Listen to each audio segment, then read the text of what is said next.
The ratio between the number of sides of two regular polygons is 1:2 and the ratio between internal angles is 2:3. The number of sides of these polygons are respectively. तो number of sides find out करना है। पहला चीज दिया हुआ है कि जो साइड्स जो दोनों पॉलीगॉन्स हैं उनके साइड्स का रेशियो 1:2 है और उनके इंटरनल एंगल्स का जो रेशियो है वो 2:3 है। तो देखिए सम ऑफ ऑल इंटरनल एंगल्स क्या होता है, n-2 इंटू 180 होता है। किसी भी रेगुलर पॉलीगॉन में सम ऑफ ऑल इंटरनल एंगल्स होता है n-2 इंटू 180 और इसमें हम चूंकि वो रेगुलर पॉलीगॉन है तो सारे साइड्स इक्वल लेंथ के होंगे। तो अगर हम n से डिवाइड कर दें तो ईच पॉलीगॉन का जो ईच पॉलीगॉन है उनका इंटरनल एंगल पता चल जाएगा। ठीक है, तो ईच इंटरनल एंगल की वैल्यू क्या होगी, n-2 इंटू 180 डिवाइडेड बाई जो पॉलीगॉन के टोटल नंबर ऑफ साइड्स हैं n, उससे हम डिवाइड कर देंगे। ठीक है, तो इससे क्या आएगा, हमारा ईच इंटरनल एंगल आ जाएगा। अब कहता है कि ratio between the number of sides of two regular polygons is 1:2। 1:2 दिया हुआ है कि जो नंबर ऑफ साइड्स हैं उनका जो रेशियो है 1:2 है। तो मान लिया कि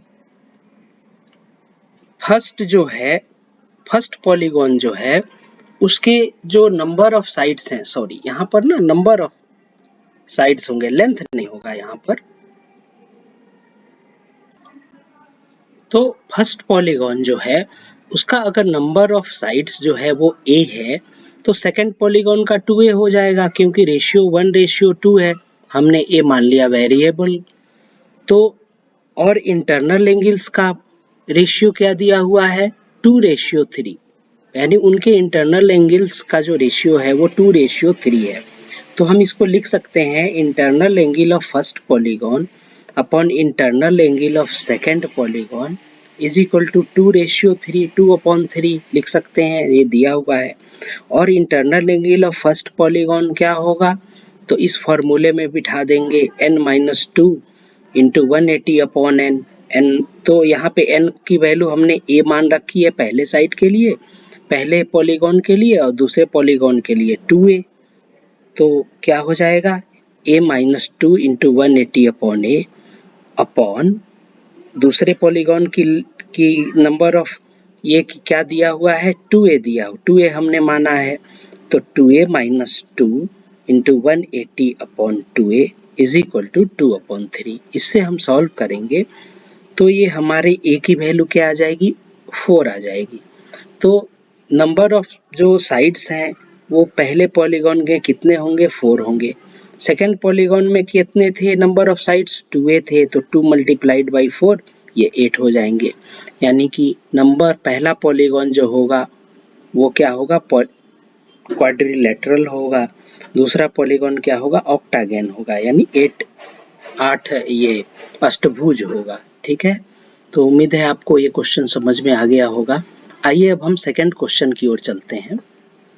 सेकंड क्वेश्चन कहता है the ratio of number of sides of two regular polygons are 5:4 and the difference of their external angles is 9 degree. Find the number of sides of both polygons. तो ये फॉर्मूला आप बिल्कुल याद रखेंगे, आप जानते हो कि external angle of a polygon क्या होता है, तो total angles, sum of total angles of a polygon होता है 360 डिग्री। ठीक है, sum of total angles of a polygon of sum of total external angles of a polygon होता है 360 डिग्री।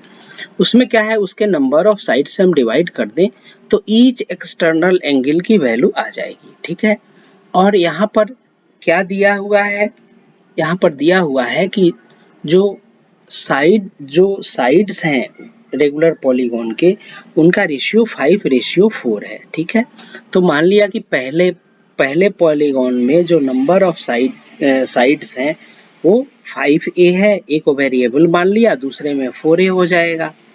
अब पहले पॉलीगॉन का एक्सटर्नल एंगल क्या होगा, तो 360/5 है, और दूसरे पॉलीगॉन का एक्सटर्नल एंगल क्या होगा, 360/4a होगा, और इन दोनों एक्सटर्नल एंगल्स का डिफरेंस कितना है, 9 डिग्री है। ठीक है, 9 डिग्री दिया हुआ है, तो यानी कि 360/4a minus 360/5a is equal to 9। ये सॉल्व करेंगे तो हमारी a की वैल्यू आ जाएगी 2। तो जब a की वैल्यू 2 आई तो total number of sides in first polygon क्या था, total number of sides in first polygon 5a, तो 5a यानी 5 मल्टीप्लाइड बाई 2 10 आ जाएगा। दूसरे पॉलीगॉन में टोटल नंबर ऑफ साइड्स क्या होंगे, तो 4a होंगे, यानी 4 मल्टीप्लाइड बाई 2 यानी कितना हो जाएगा, 8 हो जाएगा। यानी कि जो पॉलीगॉन्स होंगे उनके नंबर ऑफ साइड्स क्या हो जाएंगे, 10, और दूसरे क्या होंगे, 8 होंगे। तो ये चीज याद रखनी है आपको, external angle, each external angle of a polygon कितना होता है, 360 degree divided by total number of its sides. इससे क्या है कि क्वेश्चन को करने में आसानी होती है। मैं इसके पिछले वाले वीडियो आप देखेंगे, वहां पर हमने फॉर्मूले, सारे के सारे फॉर्मूले बताए थे। आप हमारे चैनल राघव मैथ्स को सब्सक्राइब करें, आगे भी मेंसुरेशन से रिलेटेड क्वेश्चंस, अच्छे क्वेश्चंस मैं लाऊंगा आपके लिए। Thank you very much.